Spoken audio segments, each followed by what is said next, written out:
7. A escolha é uma tomada de decisão tridimensional. Escolher é um processo diferente por conta de como o cérebro e os comitês funcionam. A escolha é relativa ao que se pode ter, não ao que se quer. Behavioral Economics, Red Hot or Red Herring, IPA 2010. Suponho que não é surpreendente que o ato de escolher seja algo que me fascina. Adoro programas de televisão como Strictly Come Dancing, O Aprendiz e MasterChef.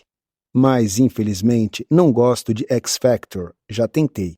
No entanto, um que tenho gostado muito é o The Voice, particularmente a ideia de virar minha cadeira para ficar cara a cara com um candidato apenas quando estou ativamente interessado. Depois de quase 25 anos facilitando a pesquisa e seleção de agências de publicidade e comunicação, fico fascinado tanto pelos critérios de pesquisa, como é que esses sujeitos foram escolhidos, quanto pelas regras de seleção, como é que eles vão escolher um vencedor. Fico encantado com o drama semanal de quem vai ser eliminado.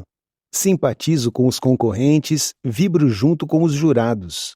Eu quero que o talento supremo triunfe, mas, inevitavelmente, fico preso no puro drama humano de tudo isso.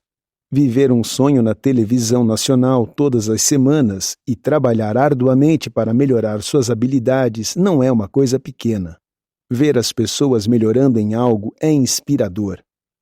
Ouça uma história de pesquisa e seleção incomum. Daniel Topolsky sobre a seleção de remadores. Perguntei a Daniel sobre a época em que ele começou a treinar a equipe da Oxford University Boat Race, em 1973. Que medidas tomou ele para garantir que as seleções se baseassem em fatos atuais, em vez de reputação ou qualquer outra coisa. Comentei com ele. Assim como alguém que é um adepto louco de 5 ou 6 esportes, é difícil pensar em um esporte em que a seleção é feita com base nisso. Muitas vezes você vê um time de cricket, um time de futebol ou um time de rugby que foi escolhido pela reputação. Você lê os jornalistas os quais respeita, dizendo que não é correto escalar jogadores que não acertam nada. Daniel respondeu: você está dizendo que nesses esportes eles escolhem os jogadores pela reputação em vez de evidências de desempenho? Não deviam. Continuei. E deveriam aprender muito com o que você fez, porque, no fim das contas, quem ler o livro True Blue, 1989, sobre o motim dos remadores norte-americanos em 1986-1987, entende que esse foi o seu trunfo. Me deu confiança para poder confrontar aqueles caras. E é algo que você desenvolveu anos antes. Não foi algo que você tenha sonhado para depois provar o ponto de vista. Quero dizer, foi uma metodologia de seleção estabelecida que funcionou de forma consistente. O problema é a complacência que se instala o tempo todo. As pessoas assumem que vão superar o próprio desempenho no dia da competição. Sabe, é o que eles dizem. Não se preocupe com isso, nós estaremos em forma no dia. Mas a sua experiência não foi essa? E então Daniel me contou a história. Não. Meu primeiro ano quando assumi o controle é um bom exemplo. Andy Howe era o presidente e quando eu estava viajando pela Índia, ele me perguntou se eu voltaria para ser o treinador-chefe. Eu disse que sim. Havia cerca de 4 ou 5 sujeitos do ano anterior na equipe, que tinham perdido e que já estavam há 5 anos sem vencer. O Andy tinha estado no ano anterior. Ele havia perdido 3 corridas e eu comecei a estabelecer o treino. Acampamos em Putney em janeiro e eu precisava ver se Andy ou Dave Willis, um calouro grande e forte da Hampton School, passariam pelos testes que montei para eles. Bom, foi horrível, não foi nada científico, mas foi a melhor maneira que encontrei de colocar pressão sobre a equipe de Oxford. Tive de fazer com que ultrapassassem obstáculos. Fizemos sprints de 400, 200 e 100 metros. E fiquei entre Dave Willis, esse atleta de quase 100 quilos, e Andy Howe, o presidente que entrou na equipe. Dave não estava treinando há um tempo e deveria. Mandei os integrantes fazerem uma série de testes solo. Isso foi muito importante na forma como estava avaliando meus homens. Eu queria que eles corressem uns contra os outros. Queria vê-los em corridas nacionais. Apenas observando seu progresso, aprendendo a mover um barco por conta própria, se eles conseguiam competir uns contra os outros e, se isso não fosse possível no começo, até o final do período eles conseguiriam.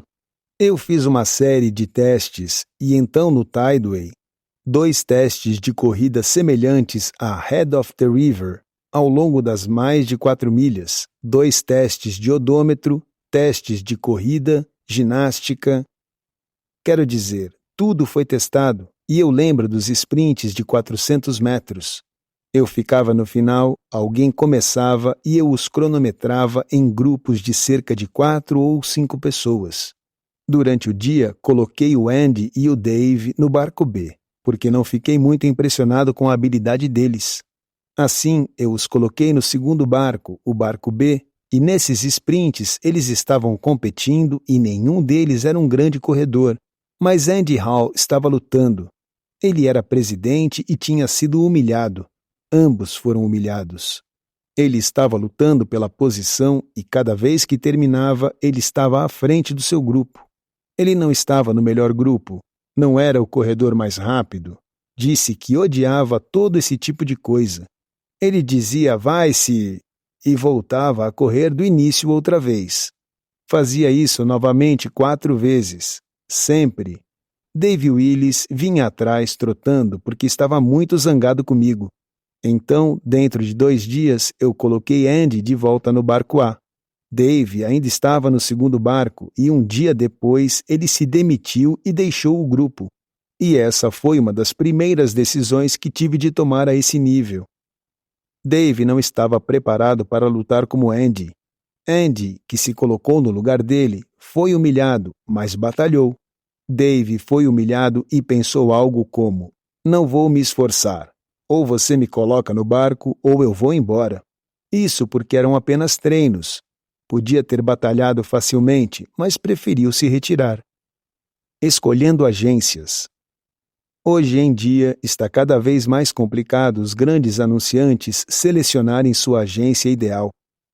O advento da tecnologia e das redes digitais e sociais dificultou muito mais a definição de critérios. Existem mais agências e mais tipos de agências. A especialização é muito mais diferenciada, com uma variedade desconcertante de especialidades e, inevitavelmente, publicitários mais ambiciosos, sempre buscando adicionar mais ao seu currículo. Como facilitadores do processo de seleção e, principalmente, caçadores de talentos que desenterram potenciais estrelas, meus colegas e eu temos uma responsabilidade significativa que tentamos nunca esquecer ou diminuir. Temos de fazer um excelente trabalho para os nossos clientes, pois eles estão nos pagando. Também temos de ser completamente justos e compreensivos com as agências que não estão. A abordagem tradicional da Agency Assessments International, AAI, e o processo de pesquisa e seleção foram explicados, com diagramas, no capítulo 4. Foi assim que gerimos sistematicamente as situações de escolha de grupo em contexto comercial. 3 dimensões de escolha. Vejo a escolha como algo tridimensional, em contraste com a tomada de decisão, em 2 sentidos separados. Primeiro, porque temos de procurar e selecionar. A tomada de decisão consiste normalmente em uma série de opções. Agimos agora ou não. Se vamos decidir, dizemos sim ou não. Se há uma série de opções disponíveis, qual delas vamos escolher? A tomada de decisão normalmente tem a ver com listar, classificar e decidir entre as opções disponíveis. É diferente com a escolha. Antes de podermos selecionar ou escolher, precisamos ter procurado possíveis candidatos. Com a escolha, há uma fase preliminar vital: reduzir os candidatos ou as opções a um número manuseável. Como fazemos isso? por eliminação, não por classificação, e, então, tudo o que tem de acontecer antes da seleção, a tomada de decisão real, pode começar. A seleção é diferente e mais fácil, porque qualquer lista de opções pode ser reduzida a uma série de comparações binárias. Estas são as minhas 5 leis de escolha. 1. A escolha é uma atividade estratégica. Seja muito claro quanto às necessidades, aos objetivos e ao enquadramento da decisão. 2. Não faz sentido olhar para as opções até que você tenha firmado critérios. O que dependerá das necessidades e objetivos versus o que está disponível no mercado. 3. Escolher é inerentemente arriscado. Elabore uma lista de opções olhando para a lacuna entre a escolha perfeita e o pior cenário possível. Defina os riscos. 4. Não faça listas longas. Elimine possibilidades até que tenha reduzido a, idealmente, 3, descartando as piores opções, uma de cada vez. 5. Escolha o vencedor por 3 binários: A versus B, A versus C, B versus C, B versus C. Valide a escolha, conseguindo adesão e ratificação, tornando-a uma decisão mútua. As escolhas formalizadas, ou pelo menos semi-estruturadas, estão em toda parte. As escolhas determinam uma proporção assustadora das nossas vidas. Isso nos leva a 3 dimensões. Nós escolhemos as coisas para nós mesmos. As coisas são escolhidas por nós. Somos escolhidos ou não. Há um aspecto de fase de vida nisso. Nós não escolhemos nossos pais, onde nascemos, onde moramos quando crianças, a forma da unidade familiar, nossas circunstâncias, a riqueza, as dificuldades e assim por diante. Algumas dessas escolhas foram feitas conscientemente pelos nossos pais. Em outros casos, o desfecho foi determinado por fatores externos. Nós não escolhemos, em geral, qual escola frequentamos ou o que estudamos, mas, à medida que envelhecemos, podemos influenciar a escolha a partir de nosso desempenho e nossa argumentação. Ao mesmo tempo, não temos a última palavra sobre quem são nossos amigos, mas nos tornamos cada vez mais influentes e, com as redes sociais, crianças e jovens podem construir amizades e redes através de uma expansão geográfica muito maior do que era possível em qualquer época anterior. Essa é uma mudança muito importante. As escolhas futuras que, como veremos, estão muito mais nas mãos do jovem, podem ser significativamente moldadas não só por amigos, mas também por amigos conectados e informados. Nós podemos decidir se queremos ir para a universidade e, dentro dos parâmetros financeiros da família, se queremos ir morar longe. Em caso afirmativo, podemos ainda escolher o lugar.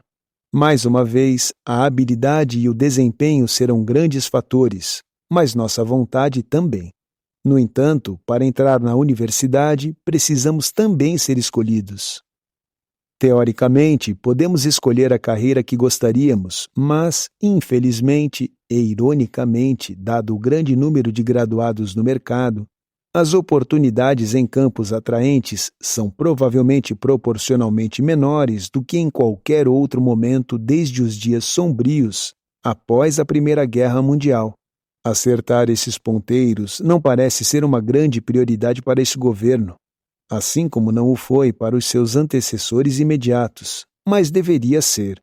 Ouça o capítulo 1, Sonhos e Determinação. Restringir demais as oportunidades pode levar ao estrangulamento do sucesso logo no começo da jornada. Assumindo que haja saúde, renda e olhos brilhantes, o jovem adulto agora embarca em uma festa de escolha. Onde morar? Alugar ou comprar? Carreira, emprego, parceiro, amigos, vida social, clubes, bares, restaurantes, esporte, passatempos, sonhos, férias, carros e outras grandes compras, moda e estilo, Existem agentes, agências, conselheiros especializados e facilitadores para nos ajudar com todas essas escolhas, mesmo em relação ao parceiro ideal. Ouvir capítulo 10.